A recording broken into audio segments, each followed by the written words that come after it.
Good day everyone! So, ang feature natin ngayon ay ang Dep.Ed Order number 029 of 2021. This was released on August 5, 2021 with regards to the school calendar and activities for school year 2021-2022.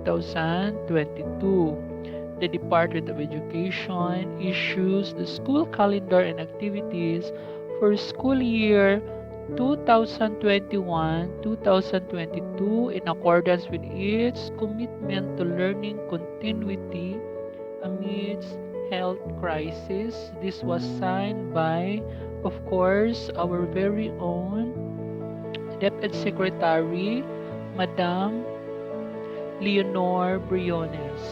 Tingnan natin ngayon ang ating school calendar.